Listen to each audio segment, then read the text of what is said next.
के एक बड़े अच्छे कवि हुए रफीक सादानी साहब, उन्होंने अवधि में एक लाइन लिखी कि जब जब चुनाव आवत है भात मांगा पुलाव आवत है।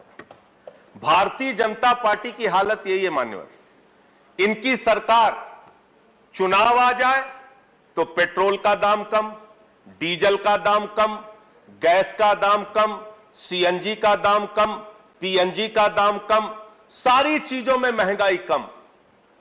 चुनाव बीत जाए तो पेट्रोल का दाम महंगा, डीजल का दाम महंगा, गैस के सिलेंडर का दाम महंगा, सीएनजी का दाम महंगा, पीएनजी का दाम महंगा, सारा कुछ महंगा करने में लग जाते हैं।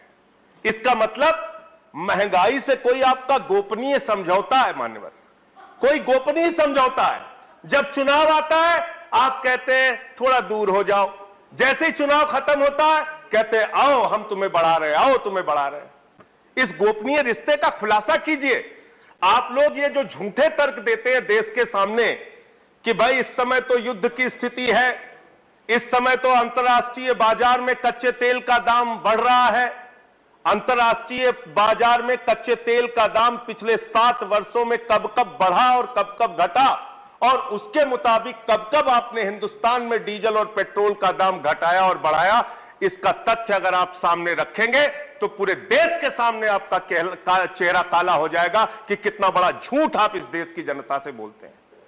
महंगाई आपको बढ़ाना होता है, उसके लिए 1000 तर्क आपके पास मौजूद है।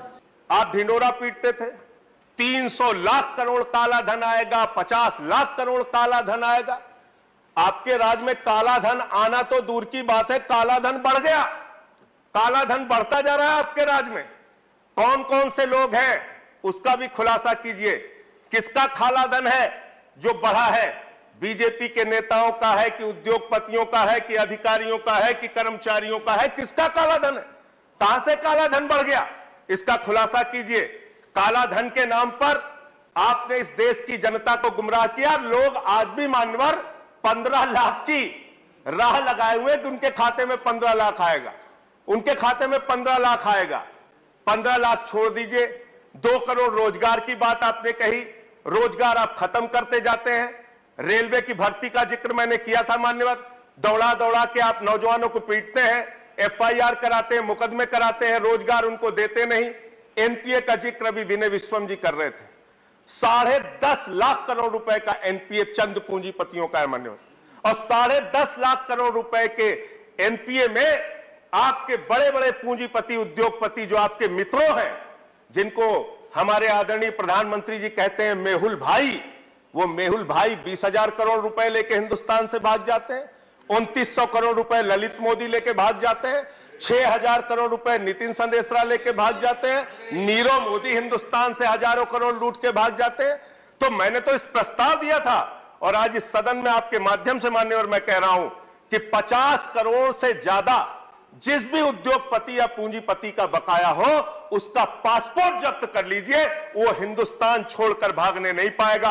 अगर वो हिंदुस्तान छोड़कर भाग रहा है तो इसका मतलब लूट में कहीं ना कहीं हिस्सेदारी है, उसको भगाने का काम आप करते हैं, उसको भगाने का काम करते हैं। एक गरीब आदमी मान्यवर 10,000 रुपए का अगर कर्जा ले ले तो उसका कॉलर पकड़ के आप हवालात में बंद कर देते हैं। एक किसान अगर 20,000 का कर्जा ले ले उसका कॉलर पकड़ के आप उसको जेल में बंद कर देते हैं। लेकिन 20-20 हजार करोड़ रुपए, 10-10 हजार करोड़ रुपए विजय माल्या लेके भाग गया, आज तक वो हिंदुस्तान नहीं आ पा रहा है। तो ये पूंजीपतियों के साथ लूट और लूट के बाद उनको भगाने का जो धंधा चल रहा है, इसको रोकने का एकमात्र तरीका है 50 करोड़ से ज्यादा जो भी कर्जदार हैं उनके पासपोर्ट आप जब्त करने का काम कीजिए। Presenting B News app available on Google Play and App Store. Download it now.